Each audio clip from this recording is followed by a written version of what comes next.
Without any hesitation, I will tell you that my favorite, funniest golf book of all time was Missing Links. I was introduced to characters like First and Third and Hoover, and that book was written by Rick Reilly, and I'm excited to have him join me now to talk about his latest offering called So Help Me Golf.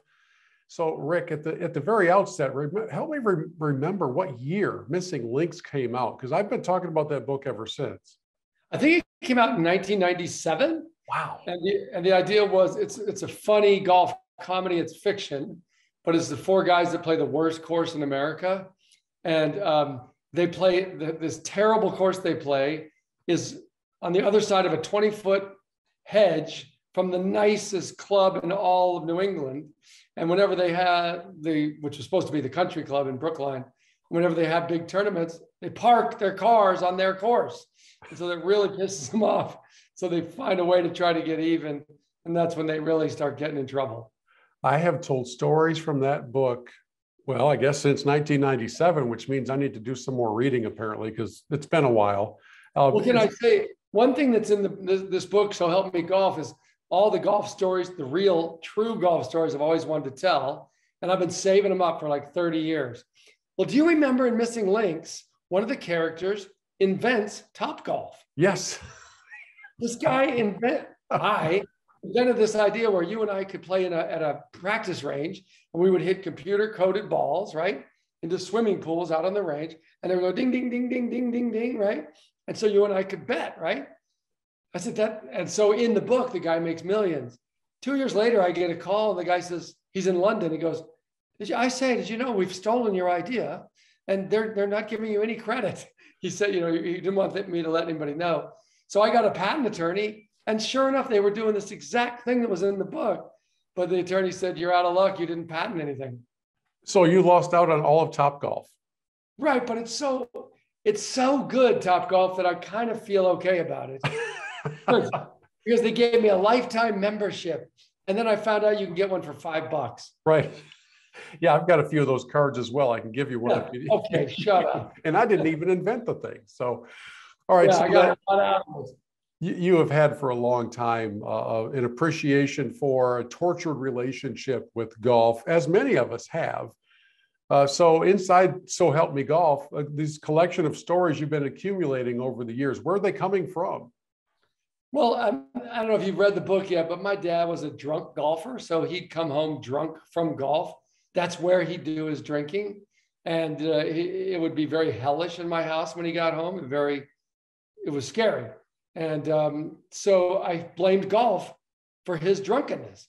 But as I get to be 11 or 12 years old, I realized it wasn't golf's fault. Golf's this cool thing where you hit a ball 200 yards and it falls. And it was the first thing in my life I can remember being able to control in my sort of out of control household.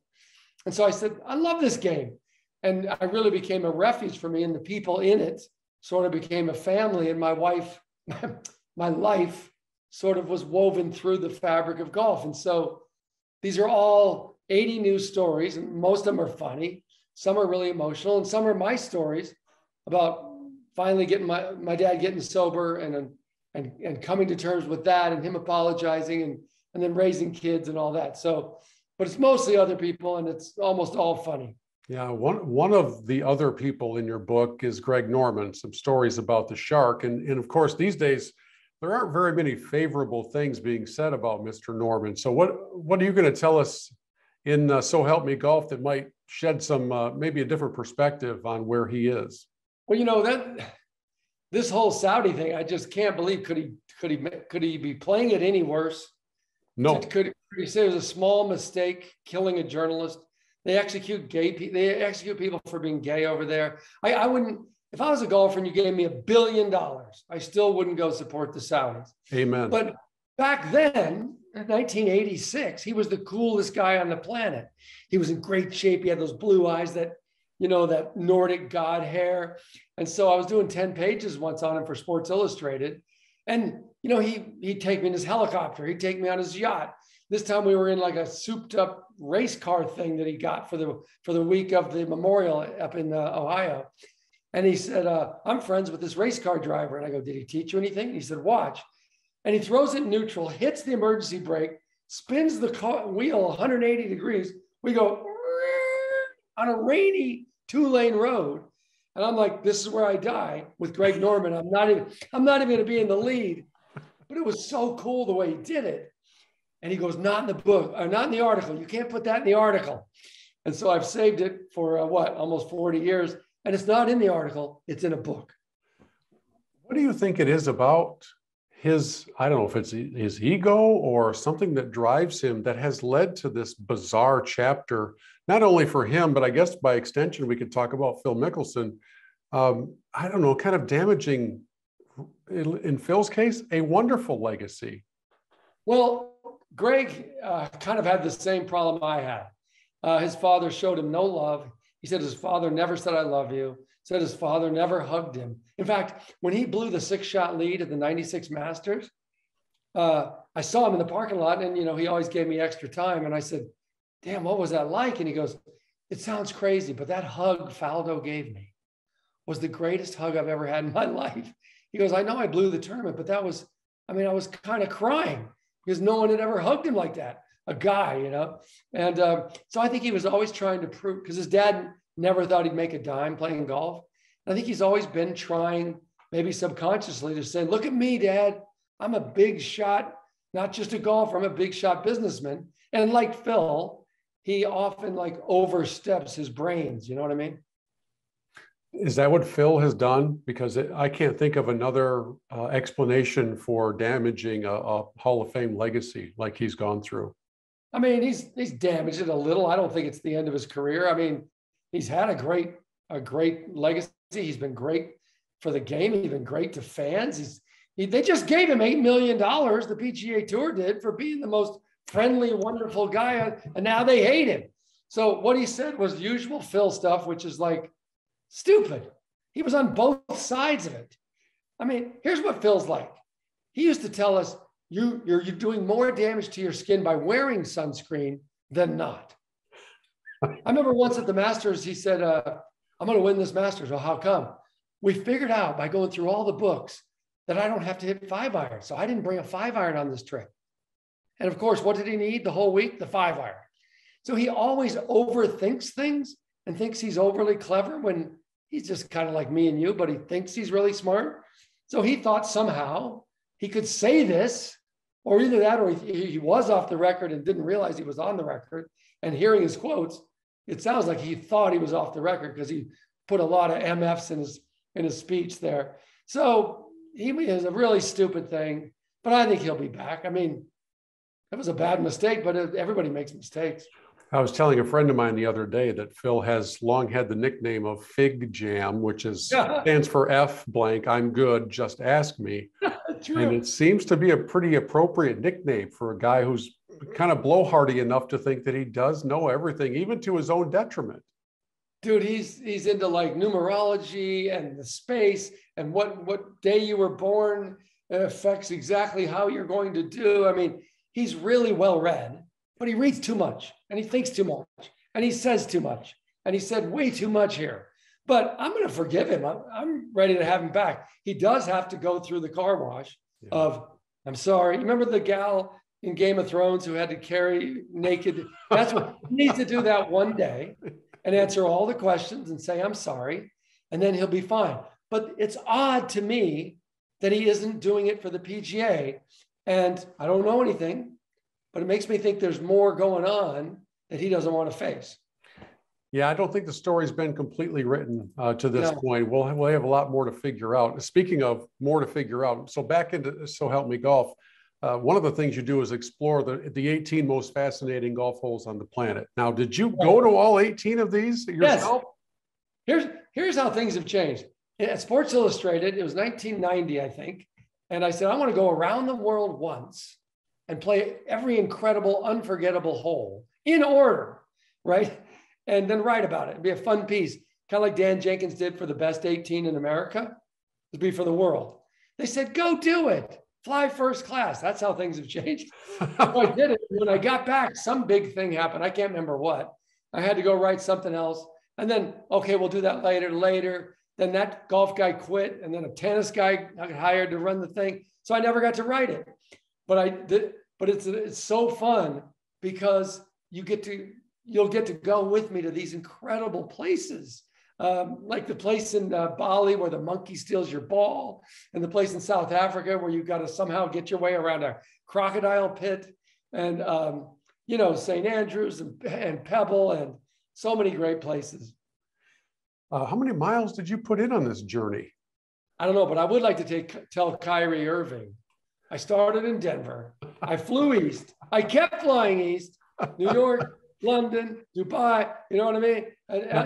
Australia, Hawaii, LA, and back. So the world really is round. He will still somehow find a way to take issue with that assessment, but at least you honestly came by the homework that you did.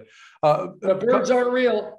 Yeah, a couple more questions for you, Rick. As you look at this all-time debate, Tiger versus Jack for the GOAT, GOAT of GOATness, you're declaring a winner in this showdown. Yeah, Jack's the winner. Jack got 18 majors. Jack finished his career out great. Jack took care of his body, didn't do stupid things like jump with the U.S. Army Rangers militia. Didn't work out with the SEAL team. Didn't get caught twice driving a car on pills. Didn't fall asleep at the wheel in Hawthorne and jump 2 lanes, oncoming lanes where your daughter could have been driving. It's always funny to me. Like, I know everybody loves Tiger. Oh, Tiger, right? He is. He has the greatest skill set I've ever seen, Tiger Woods. But the best career, the best golfer overall was Nicklaus, because he didn't do stuff like that. And so also you got to look at who Tiger played versus what Jack played. Tiger was up against Mickelson, good player. Duval, Ernie Els, great player. But that's pretty much it. Jack was Tom Watson. What do you have? 6 majors. Trevino, 6. Arnie, what do you have? 7. Weiskopf. The list goes on and on. The quality of who he played was much better. And you can say, well, the international, but all those great international players, Tiger didn't have to mess with Seve much. So I think the competition was better. Also, as Jack always said, I didn't know we were counting majors. It wasn't until Dan Jenkins said, that's a major. He said, I would have trained completely differently. He said, I would have not played so much going into those. I would have probably played the week before. Remember, he had that deal with Barbara. He would never be gone from home 2 weeks in a row. Right. So he said, I just wanted to be Bobby Jones. That was my hero. To such a point, he wanted to stay an amateur, and he took an insurance job. Remember that? Took an insurance job so he didn't have to turn pro. Then he decided, I better make some money. But he said, I would never appointed to majors. So for that reason, to me, he's the greatest. Hard to argue with that logic, especially if you just go raw numbers, even on runner-up finishes. I mean, if he wasn't winning, he was. Yeah. Tell the people. He has something like 19 seconds. There's 20 seconds and 18 first, and we forget about all the runner-ups. And these days, you finish 1, 2, and 38 majors. I think you're doing fairly well. Well, right, and I think he had 9 thirds. And you look at Tiger's seconds, which was I think he's only been second in like 8 or 9, and thirds maybe 5. So when the big moments happened, he was the best. Yeah, and for sure. Tiger, yes, no one had the skill set. Nobody had the bag of skills that Tiger Woods have. I'll give you that. There's a whole section of the book, people just telling their best Tiger Woods story. Like one time I was at a predominantly black golf course in Indianapolis with him. And he set out a beer cooler 96 yards from the tee box, the range. And he hit 2 out of 10 into the beer cooler, which was not a big beer cooler. I mean, the guy's not human. So yes, he was astonishing. He's a golf god.